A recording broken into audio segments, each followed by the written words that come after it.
Dak Prescott and the Dallas Cowboys continue negotiations after the team placed their franchise tag on the quarterback before the opening of free agency, the exclusive tag to be exact. Here was Dan Graziano on the latest between Dak and Big D. Our understanding is that the Cowboys' current offer would make Dak Prescott the highest paid player in the league in terms of average annual value, but that's not really how players and agents necessarily look at deals.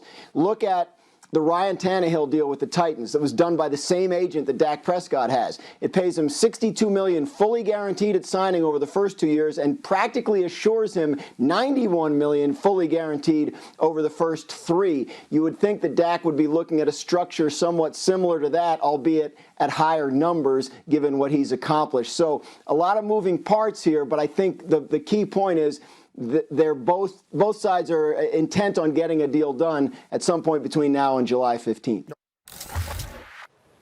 Dan, thank you. On that note, we bring in our quarterback, Dan Orlovsky. Good morning, Dan. Thank you for being with us. I am starting with you for a change. Dan, tell me this. Who should be getting paid more, Carson Wentz or Dak Prescott? Both obviously came out of that same draft class.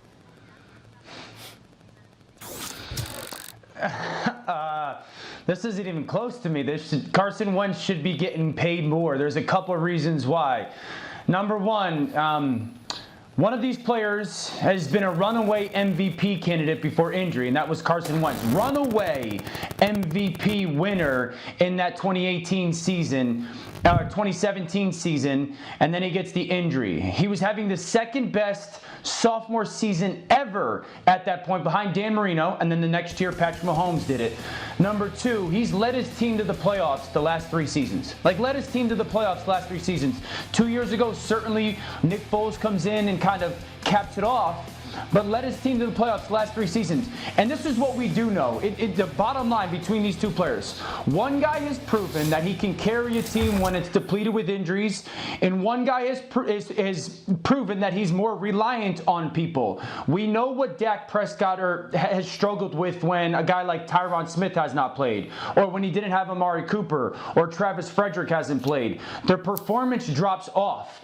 Where we saw Carson Wentz last year, when everybody on that team was gone, consistently rise to the occasion to perform at a top level, because that's what you have to ask yourself when you're going to pay these guys the amount of money you're going to pay them.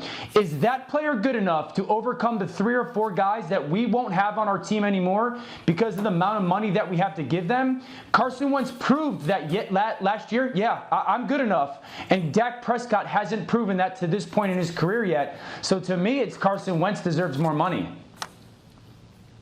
Please, that's utterly ridiculous. I can't believe that nonsensical argument you just made. I'll give it to you that Carson Wentz was an MVP candidate when he went 11-2 in his 13 starts a few years ago before getting hurt, and Nick Foles led them to the Super Bowl. He had thrown 33 touchdowns, just 7 interceptions that year, even though he was only completing 60% of his passes, Dan. You didn't bring that up, but that's neither here nor there. The next year, you're going to sit up there with a straight face and say he led them to the playoffs? They were 5-6 in the 11 games he started. 5-6, and then Nick Foles came in and led them to the playoffs and ultimately to a playoff win over to Chicago. I know you said they came in, but you said he led them to the playoffs. That was patently false. They were 5-6 in the games he started. He goes down, and then Nick Foles came in and saved the day, and then they ultimately beat Chicago in the playoffs before losing to New Orleans. That's number 2. Number 3, Carson Wentz has one playoff appearance on his resume that we've seen him in. In that particular game, he completed 1 of 4 passes or 1 of 3 passes for like 4 yards or something like that because he got hurt that early against Seattle. I know that Carson Wentz is a stud quarterback. I also recognize and appreciate what he was working against last year. Nelson Aguilar missed about 5 games. Alshon Jeffrey missed about 6 games. Deshaun Jackson missed about 13 games. I get it. I totally understand it. I'm not trying to knock Carson Wentz's abilities and capabilities in any way. But I also have to lean on your level of production or what is lacking and the reasons why. Obviously, it was because of injury. We get all of that. But they happened, and the fact that they happened and the fact that you weren't there to be available, and Dak Prescott didn't have that problem. Plus, Dak Prescott has a better winning record as a starting quarterback in the National Football League. Carson Wentz is about 32-24. I think Dak is about 38-24, whatever it is. Yes, he has Ezekiel Elliott and Amari Cooper. We get all of that.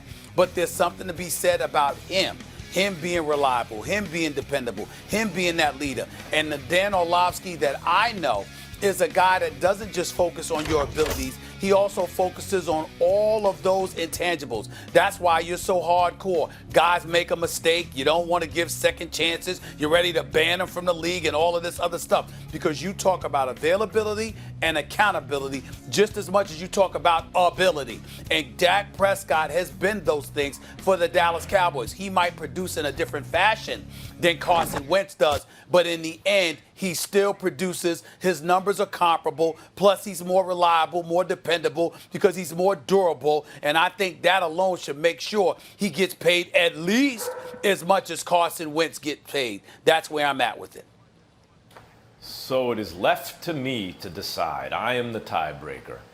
Dan Orlovsky, you Not are really. It's the just your most turn to talk. TV-friendly, best breaking down football plays on video, making them accessible to fans, the whole thing since Gruden. I love when you're doing that, and you're the biggest Carson Wentz booster in the world. And yet your argument for him is so weak. You're right, but you make the wrong argument. Stephen A., you're wrong. Dan is right, but his argument's wrong. Dan, he did not lead the Eagles to the playoffs all those times, as Stephen A. pointed out. He had a losing record. Foles took over, played him into the playoffs, won a playoff game, on the road, almost won another one on the road. Wentz hasn't done that. Last year, when Wentz played them into the playoffs, playing better than, a replacement level guy probably would have played. In fact, he was outplayed versus all those awful NFC East teams by all the other NFC East quarterbacks. If he beat Washington, the Giants would beat them, and their every time Daniel Jones, whoever, would look better than Wentz beating some awful team. Wentz had a very overrated season last year. Nevertheless, Stephen A., Dan is right about this. We've seen Wentz hit heights that Dak has never reached. He just hasn't. And last year, Dak was fully loaded. He did not have a coach, and that makes a big deal, the big difference, but fully loaded, missed the playoffs. And Wentz had a depleted team with a much better coach.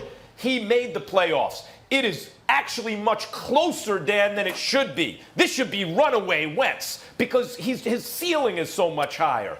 But actually, it's very close. Dak, the fact that he doesn't miss games, the fact that he's been consistent, all those things, and the fact that, by the way, he's put up numbers, has put Dak in a position where he's nipping at Carson Wentz's heels in a way he shouldn't be. Nevertheless, Stephen A., Wentz is ahead of Dak. He's performed at an MVP level in the past, and his team made the playoffs last year. Well, Dan, I'll give you the last word, but let me say this about Max Kellerman. First of all, you could never be a judge. A judge is concise, a judge is decisive, and they're clear in their decisions, which you never are. So you'd never be a judge. That's number one. Overruled. Number two, what is my point? You sat up there and said I was wrong, but then started off your statement, your soliloquy, by saying, Stephen A., you were right. Okay, then you sit up there and you say, Dan, you were right, but with the wrong argument. Nobody understands what the hell you're saying. Back to you, Dan. In the end, what it comes down to is this. I am in no way saying that Dak Prescott and Carson Wentz are the same guys. What I'm saying is they come to similar results in a different fashion that does not dilute Dak Prescott's value, and that's why I think he deserves to get paid at least the same. I could put it clearly like this.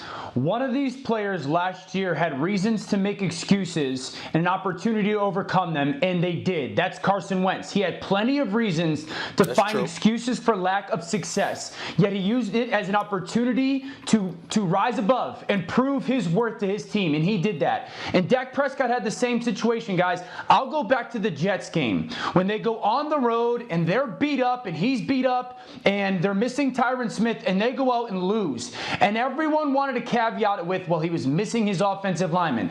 There's the bottom line, because Stephen A., to your guys' point, like the availability is a valid thing. I can't argue that. But at the end of the day, when these decisions are made by organizations, if we pay that person all that money, can we afford to not have this player or that player or that player? Is he good enough? And one guy has proven, I can carry you. And one guy has proven, I need help. That is as black and white as it needs to be. Come dressed for Goff court and next Wentz time, make Dan, the and Stephen A., I most in find you in terms of contempt. guaranteed money. in the NFL, and obviously Dak was in that same draft class. Dan, I hear you have something to say about Aaron Rodgers as well. Hot take there. So you'll be back with us a little later in the show. Always good to see you. When we come back here on First Take, we need help from the First Take fam. We need you guys to play producer. Send us your best sports topic ideas. What do you want to see the fellas debate? Send us your topics. Tag @FirstTake on Twitter. Tune in later in the show each day to see if you